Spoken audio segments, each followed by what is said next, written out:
My name's Dustin Tappan, and this is my wife, Megan. And this is an event to help all of us as parents, whether you're a new or expecting parent, single parent, foster parent, parents of blended homes, even if you're grandparents. This should be helpful for all of us.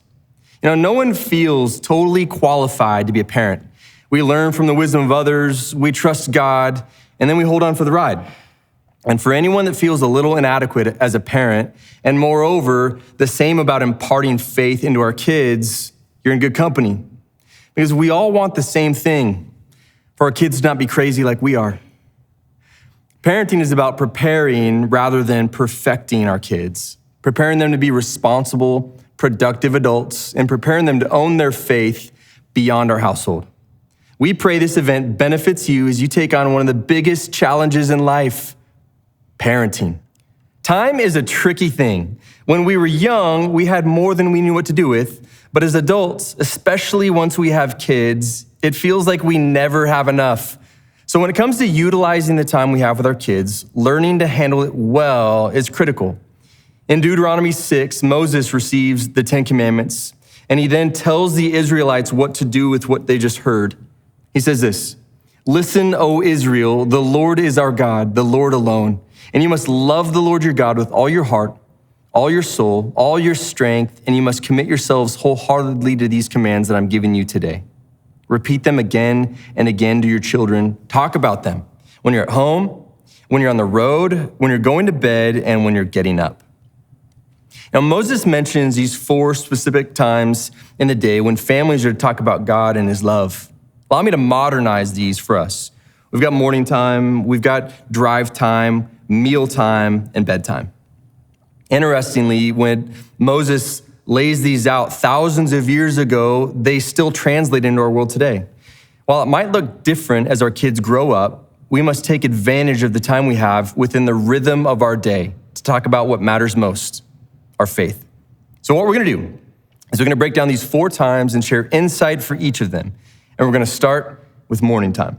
Yeah, mornings can be rough. It generally starts early in the morning and chaotically. Finishing homework, packing lunches, and trying to do that on time is hard enough. If your kids are a little older, perhaps the challenge is just waking them up.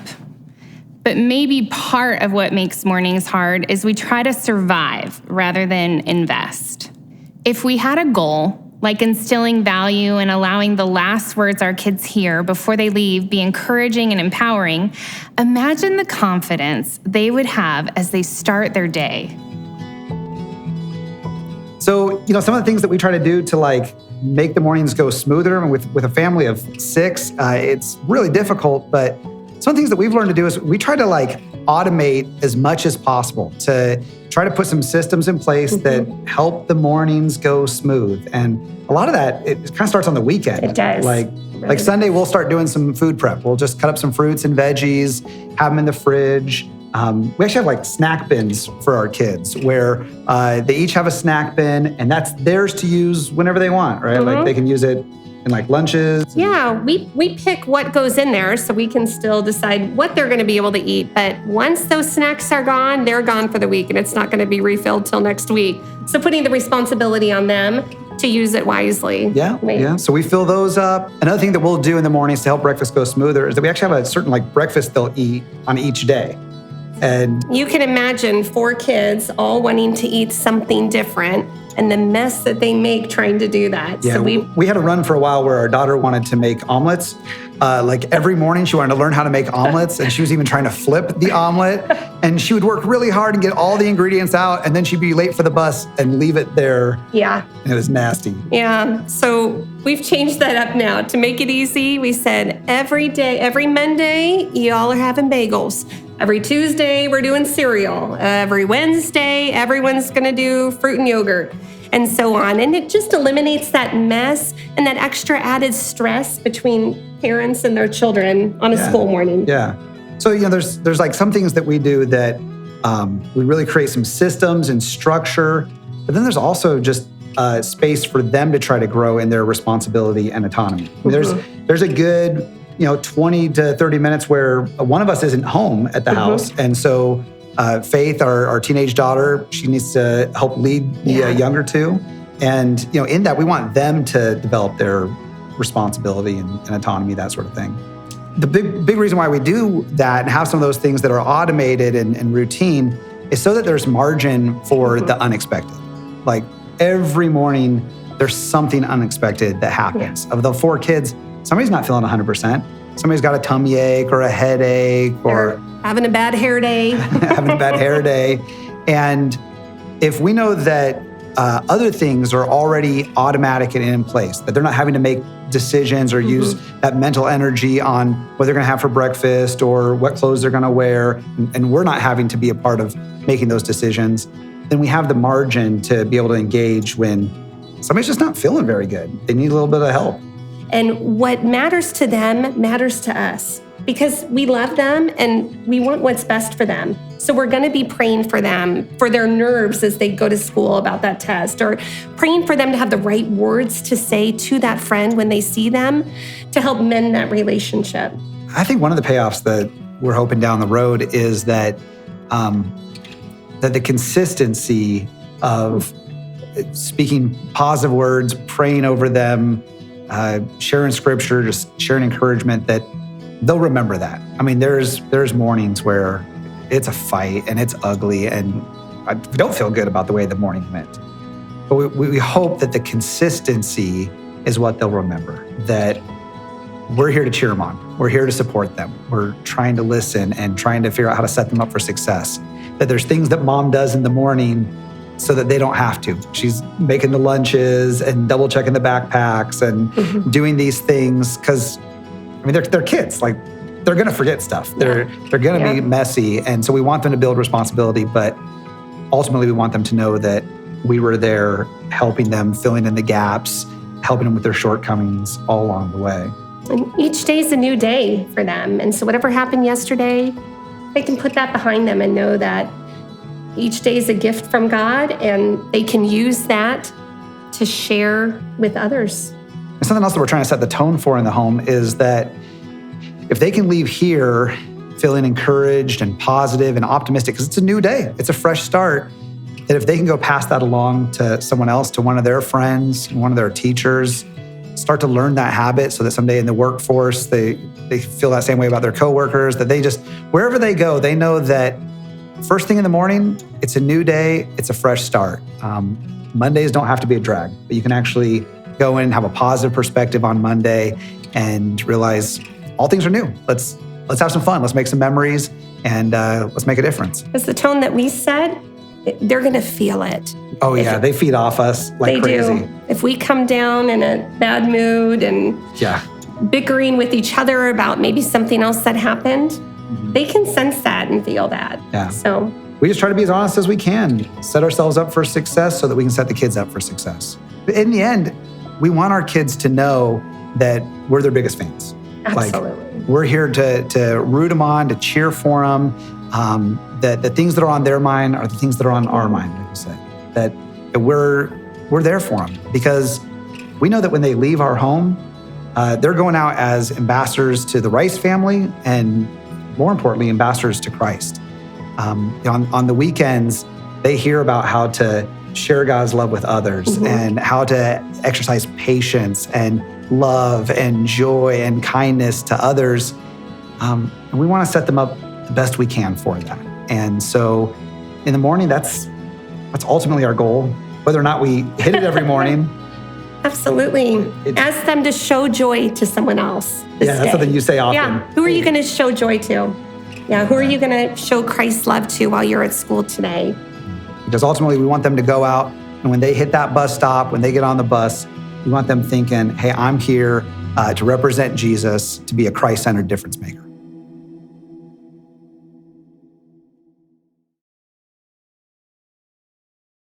Every morning means we get a fresh start, thank goodness, and a chance to do better than we did the day before.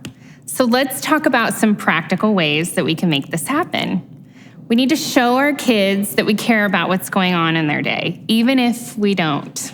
Talk about their tests they have, or if they have tryouts, or the awful mile run in PE. Let our kids know that we're proud of them, that we believe in them and the strengths we see in them. No matter how old they are, they will always love to hear our encouragement. And then we need to set the tone for our home. Oftentimes, I have to remind myself not to get on their emotional roller coaster. And how do I want the mornings to feel? I want them to be smooth and to be peaceful, and I have to make it feel that way. If your kids go to school, remind them to be the light. It's their job to be Jesus to the people around them. And pray with your kids before they leave. I think this is so important to remind them of God's love for them right when they're walking out the door. So let's talk about what we can do to be intentional in the morning.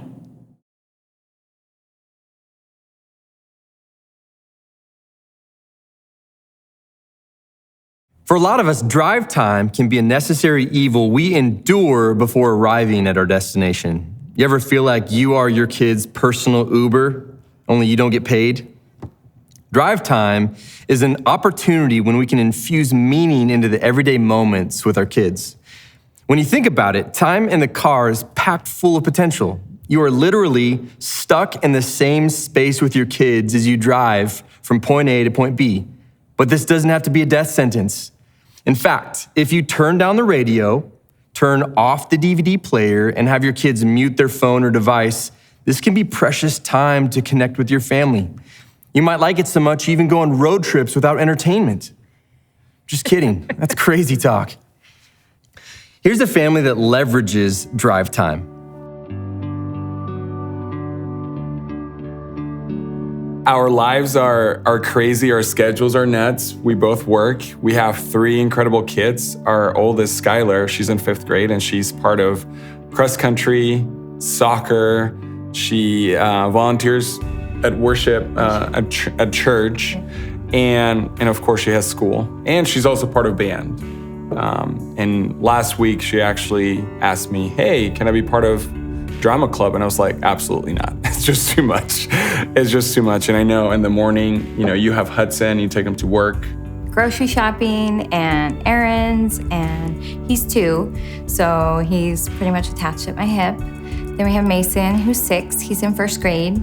He just finished baseball, and he just likes to stay home. He's introverted and wants to be home all the time. Yeah. So life is busy with 3 totally different kids. Yeah, they're completely different, but they just, love them. And every single time we just try to spend a little bit of time with them, however we can. And the car for us, it's a huge piece of having those conversations with them and connecting with them and just pinpointing those times that we have with them. I mean, having conversations with one of the kids when all of us are in the car is it's not happening. It's just unrealistic. We've tried it. It just doesn't happen. It's usually when we have those moments for Mason, I'm dropping him off at school a couple times a week. So him and I just connect at that point. And again, he's in 1st grade. He's 6. We're not gonna have any deep, meaningful conversations, but we talk about his day. We talk about his attitude and how he's gonna try to shine the light of Jesus at school and how he can be a good friend. With Hudson, he doesn't, he's 2, so he just makes noise and hangs out. Makes noise. No, with Hudson, it's more about, just turning on his favorite song and singing along with him. He loves that. But I think for Skylar, I don't know. It's different for him than it is for me because I take them all to all of their extracurriculars together. So during those times, I'll sit and ask them about their day and about who they played with. And it's more of time of just getting to know who they are and what they like to do and what they like to listen to and what they like to play. Just getting to know who they are as people. And I think also asking them about who they're hanging out with at school, it's huge because we want to know, hey, is he from the neighborhood? Does he go to church? How do we know him? How we met his parents? Especially for our 1st grader right now, for Mason, I think we're trying to see who he's hanging out with so we can just have more conversations about that. And so for me, I coach Skylar's soccer team, and the best time that I have with her is on the way back home from practice.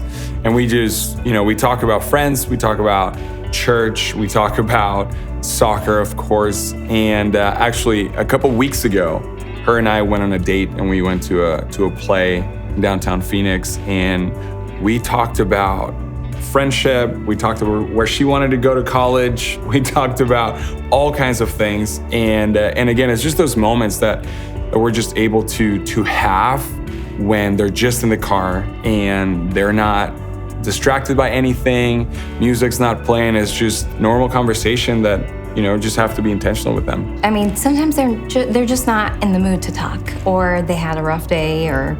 Yeah, there's times that they immediately get in the car and Skylar's like, Mom, can you please put the party mix on Spotify? Right. And that's a mix that we created because she just wants to listen to music. And then the boys start, to fight about what song they're gonna play. Baby Shark. Baby Shark. Yeah. Yeah, and I think nowadays, with technology, most of the communication happens through a mobile device. And so it's harder for them to kind of have a normal conversation face to face. And for us, it's so important just to continue, like you said, just have that open line of communication that they can just come and ask us any questions. And there are some times that there are questions that they're asking, we're like, don't freak out, don't freak out, Yeah. don't freak out, be cool. But we allow them to just voice those questions because they know them, they might be asking something controversial or something that is so out of the blue. But we allow them to have a safe place to ask those questions. And by not freaking out, we're freaking out on the inside. But on the outside, we're just, hey, so your friends are doing that. What do you think? What do you think? In our family, knowing who we are and who, as followers of Jesus, what do you think we should do when somebody's doing that? And so I think for me, the hope is for them to know that we're always going to be there, that there's nothing that they can say that we're going to freak out about or not like them or not love them. And so that's my hope, just to continue to have that open line of communication. If you're wanting to make this an intentional time, you have to go in it with a plan.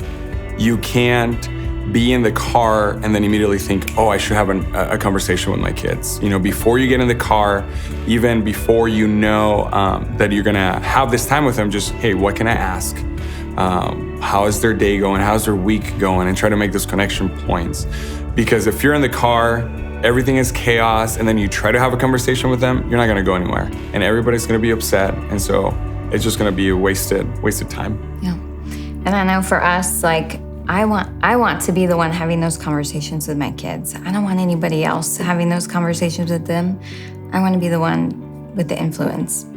Start by getting to know your child. Each one is different, and just get to know what they like and who their friends are. Start from the basics, learn about them and what their heart loves and what they are passionate about, and that opens up conversations for getting to know them and talking about how God made them.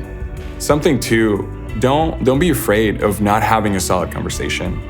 We've talked about just the most random things with our kids. We play I Spy or whatever it is, and it's not life-changing, but it just continues to open up those areas of communication. And don't parent out of fear. God, you are those kids' parents. He made you their parents for a reason. You have what it takes. Don't be afraid. We're all in this together. We're all trying to figure it out. No one family's perfect. Everybody has their own deal. And so just keep trying new things. Spotify, Apple Music, it's great. Just try new things. Yep, there's no better parent than you, because God made you their parent. Yeah. So trust that. Yeah.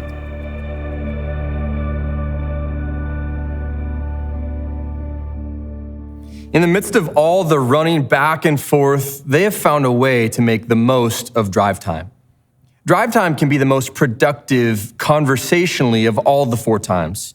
You can avoid eye contact, which eliminates a lot of that pressure. There are ambient distractions, which allow you to interact with your kids in a casual way.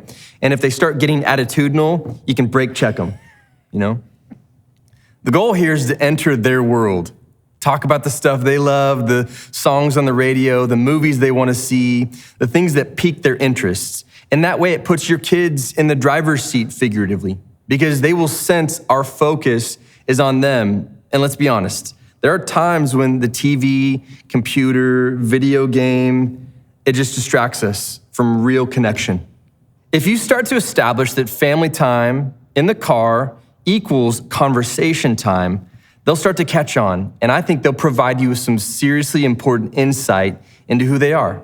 And why not use the extra minutes as a gift? After all, a day will come when they won't need you to drive them around anymore.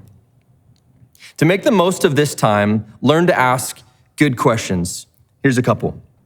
What was the best part of your day? What was the worst? Another one is, did anything funny happen? And you can usually get some good stories from that. Which friends can you most be yourself around? I think that'd be an interesting one for you to ask. What about this one? What did you learn about someone today?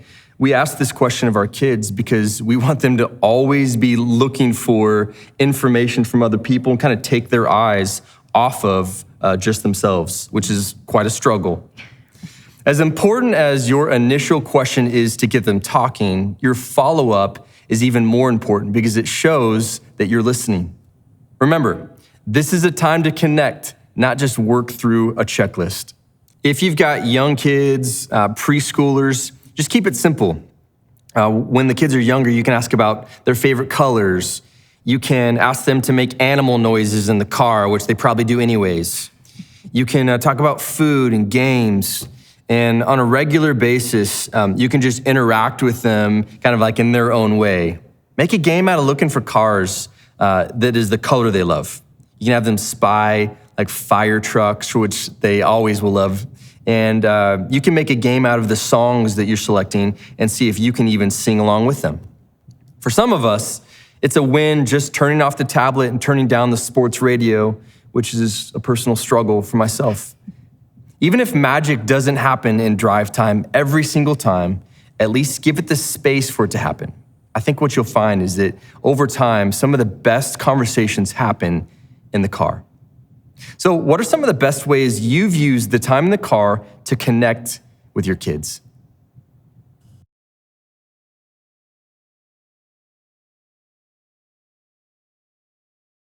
Well, I love sitting down to a nice, quiet family dinner, beautifully set table, calm music in the background, sparkling conversation, polite children. Technically, I've never had one of those. No, that's never happened. But I can imagine they're fantastic. You know, when you're raising kids, mealtime can be chaotic. And when you throw in sports practices, school activities, neighborhood groups, it's like 7 minutes of throwing food at each other. But hear me out. Don't overlook the value of eating meals together. It may be one of the most formative and fruitful investments you make into your family. Here's a family that values mealtime.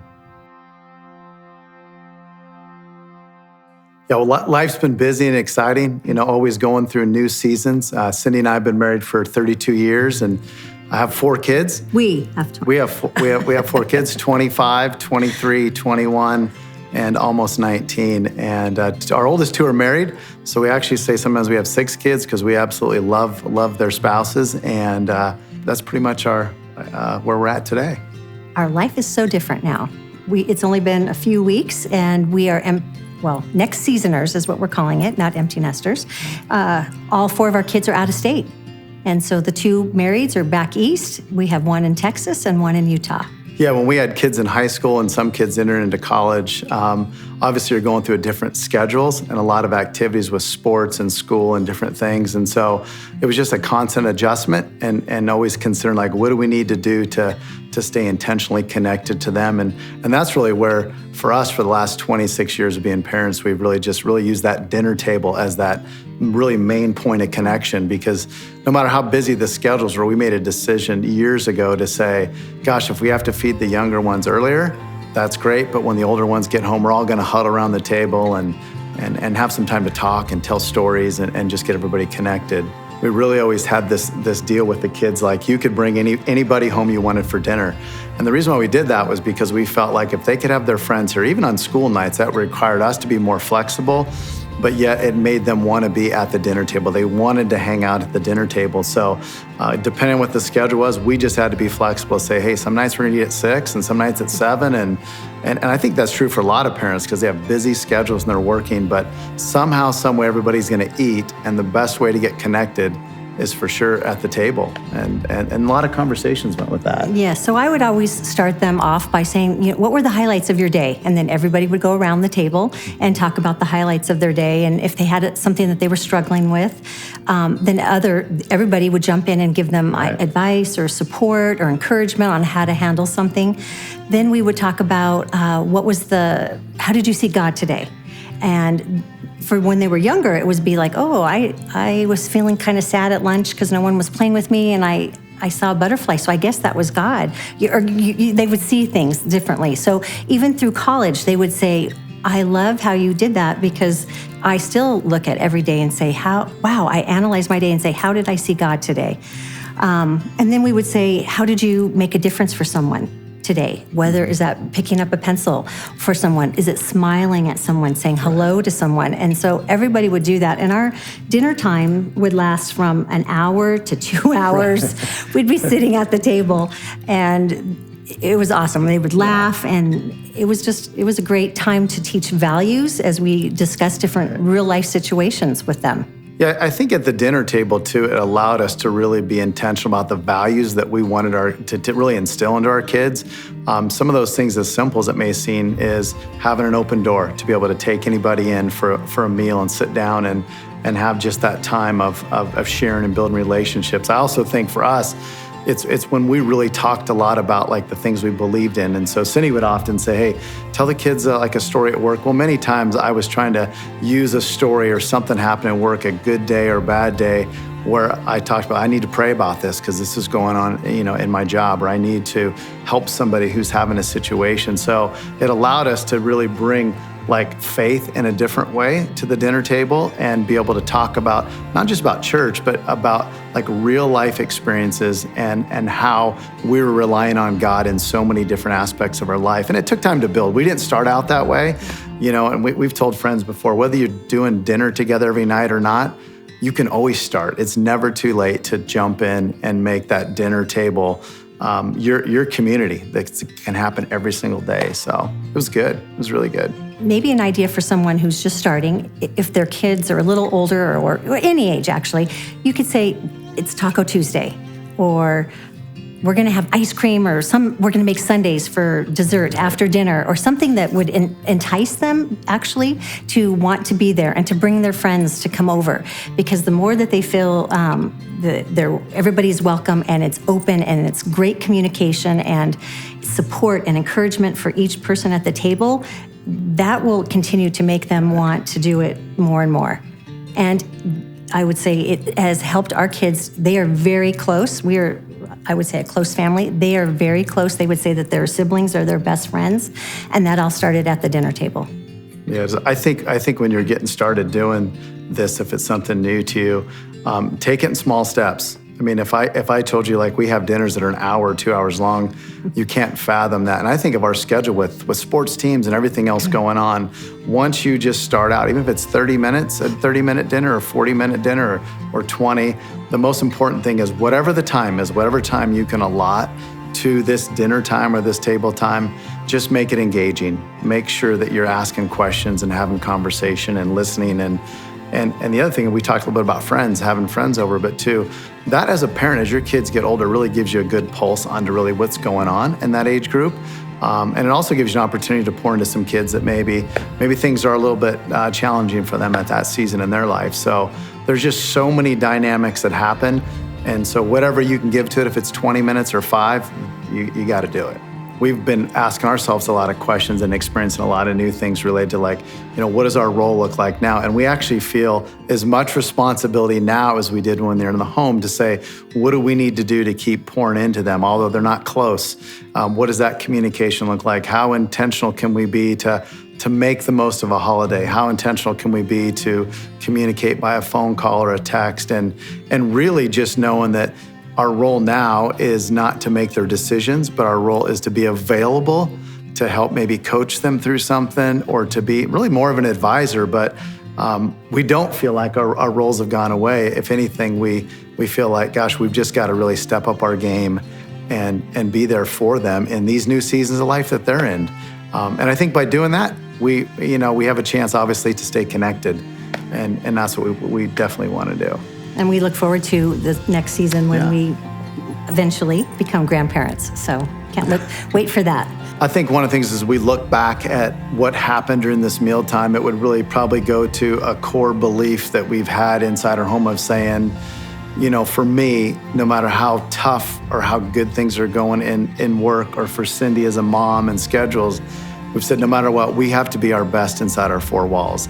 Like our legacy is we want all of our kids to have a relationship with Christ. That's first and foremost. But above and beyond that, we said we have to be our best inside our four walls. And the only way that's going to happen is if we have these connection times.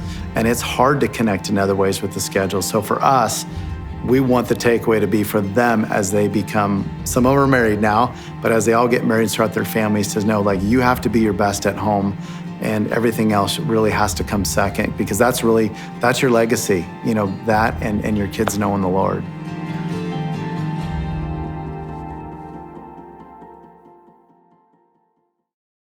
This may seem very obvious, but I'll just give you the beginning. Get around the dinner table. Turn the TV off. Take the phones out of the picture. If you have a smart watch, mute that or put it on do not disturb. And I think you'll survive, so don't worry. And just start the conversation, because mealtime is about connection. You can use this time to tell stories, to catch up on the day, to remind your kids about the importance of following Jesus and reinforcing your family values. One way you can do that is you can start by just selecting 3 words or statements that could define what you want your family to be about. I'll give you a couple ideas. First, you could say words like respect, honesty, sacrifice, or integrity, fun, joy. Or you can use statements like, we put Jesus first, or put others above ourselves, or live generously, all statements that could really define your family. I think what this does for us is it gives us a framework for our conversations and the way that our family operates. Over time, you'll continue to circle back to those values as you create opportunities through teaching moments when your kids are misbehaving, or when you're just trying to correct some action, or even when you're sharing stories of your own failure. Your family values will even help when you have important decisions to make. Ultimately, mealtime is a win when it's used to connect with your family. What are some of the ways that you've found to make dinner time successful for your family?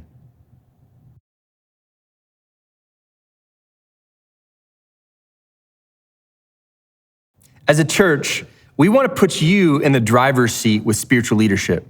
Allow me to introduce to you a brand new feature found in the CCV mobile app. It's called My Family. It gives you insight into what your kids are learning at church, in their individual programs, and it gives resources for continuing the conversation at home. It also updates you about important dates and events for each of your kids so you never miss a thing. All of this is personalized for your parenting stages so that you can have support along the journey.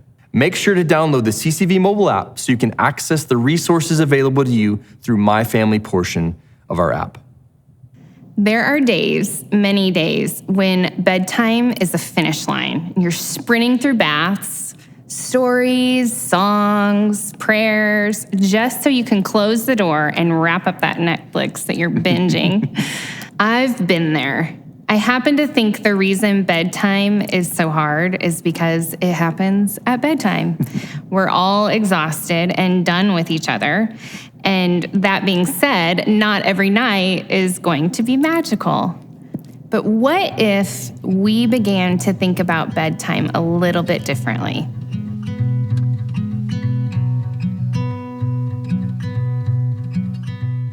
Well, I think we can use time to our advantage because our kids are supposed to be in bed by 9. So if it's like 8:50 and they don't want to go to bed, they'll just come hang out with us. And they don't want to go to the room. So that's when they're open to talk whatever we want to talk. They don't want to go back to the rooms. But I think that's when life slows down. Your mind slows down. I don't know. I think that's when they open their hearts. The life or the daily activities are slowing down, and they're more open to listen and to share. Mm-hmm. And they also know and understand the need of prayers, and they know they need it. So I think by the end of the day, we're not busy anymore, and they know they have all of our attention.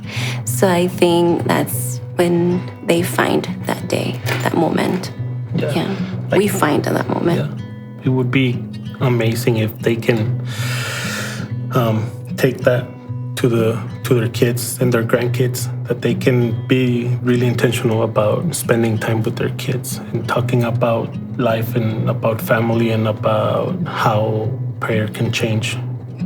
It's kind of awkward at first, even when we got married and we didn't have Jesus, but then we started going to church. We gave our lives to Jesus. It took me probably a couple of years to start praying with her. Just us two. I wasn't raised in the church, so it was awkward for me, especially to pray in front of someone. But once you start, something happens in the relationship, in the atmosphere, that you almost start to think that you can't live without that atmosphere. So hard part is like starting and getting comfortable. Once you get comfortable with your wife and with your kids, when you see what comes out of that, I think that gives you more energy to continue to keep doing it. If we show them how to do it, I can tell my kids all day to pray, or I can tell them read the Bible, or I can tell them listen to Christian music or listen to worship music. But if we don't do it, they're not gonna do it. And you can start by just having a conversation with them and just asking them how's your day, little steps, and you don't have to know all the Bible verses. If you just let them know that God is there and that He'll be with them all the time. It doesn't have to be like a big prayer. Just letting them know you love them, we love them, and God loves them, and He will be with you wherever you go. Starting by those little steps, I think that helps, because they will learn how to trust God and how to. Yeah, if they can hear your heart in that prayer, that's gonna go a long way. You're not gonna have, like you said, you're not gonna have the best words or the best scripture, maybe. But if they hear your heart, that's gonna create a change, and they're gonna trust God. Make that time at night, just like when we make time to eat or do something else. Like make some time to talk to our kids. The kids can say anything they want. They can talk about it if they like a boy or a girl, and we're gonna be okay with it. We can have that conversation. Me more than him. Something happens in that time. It's just this presence, this peace that you feel. As long as you plan to spend 5, 10 minutes, 15 minutes, whatever your schedule allows you, just start and make it a priority to talk to your kids. Yeah.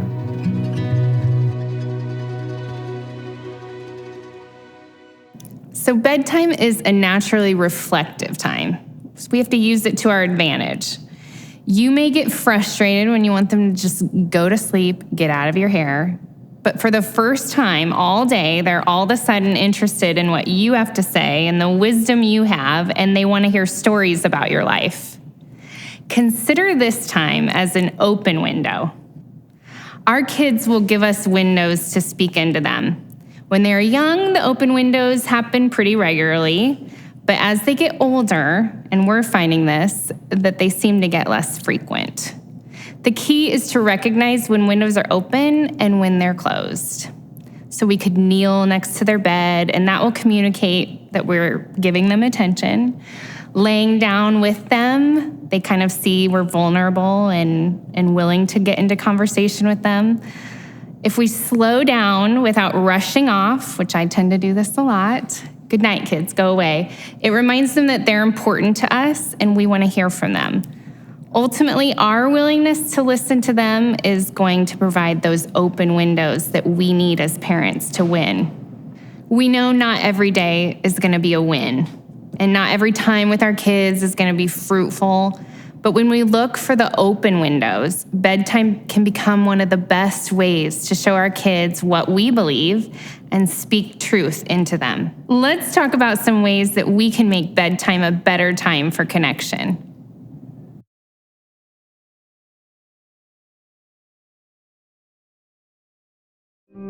These are roughly 6,570 gumballs. Each gumball represents 24 hours in the life of your child, from birth through their 18th birthday. And while every child is special and precious and uniquely crafted by God, they all have one thing in common: those same 6,570 days. No more, no less. Here are 365 gumballs, baby's first year. While it may not feel like it, most of the baby's days are just spent sleeping. On average, they spend 228 of these 365 days asleep. In fact, sleeping takes up a lot of the next 17 years. Of their 6,205 remaining days, 2,904 are spent asleep. And that's not counting the time they spend complaining about their bedtime. After sleep, the next big chunk of your child's days will be spent looking at screens. Whether it's television, tablets, a gaming system, computer, or smartphone, experts project your child will have spent the equivalent of 887 24-hour days interacting with screens by the time they turn 18. Of course, school takes up some important time in your child's life as well. From the time they start kindergarten, they're at school roughly 38 hours a week for 36 weeks a year. Add it all up over 13 years, and that equals about 741 24-hour days. And don't forget homework. From age 6 through 17, the average student will spend the equivalent of 61 days on homework. You'll probably spend a few of those days pulling out your hair and developing some wrinkles.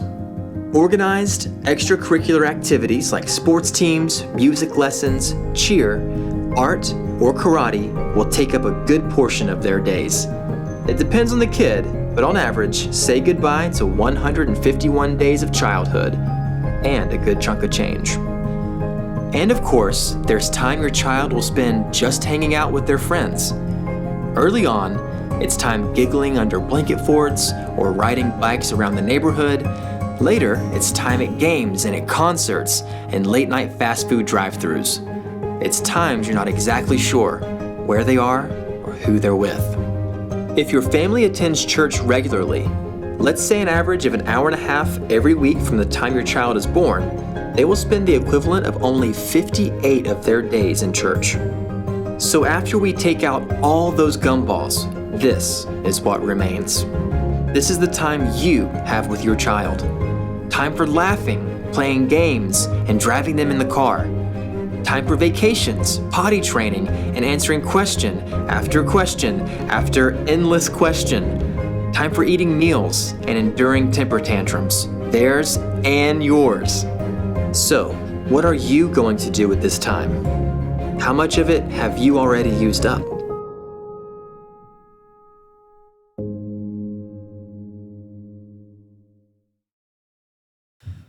"18 summers. That's all we get from the time our kids are born to the time they graduate from high school. As parents, we want to make the most of every opportunity. God has given us the responsibility to be the spiritual leaders of our homes, and we need to take that charge seriously. So when we echo the Deuteronomy 6 strategy of being intentional in the natural rhythms of our day, it can make a world of a difference. Our hope and prayer for you is that you would discover how to leverage morning time, drive time, dinner time, and bedtime in ways that prepare your kids for life and faith after the household. Well, we want to thank you for being a part of our first ever in-home parent event, and we want you to know that we believe in you. No one is flawless in parenting. We all need support because this is the hardest job on the planet. But together, with the family and the church working side by side, we believe we can transform our schools, this city, and the future of the next generation when we raise Christ-centered difference makers.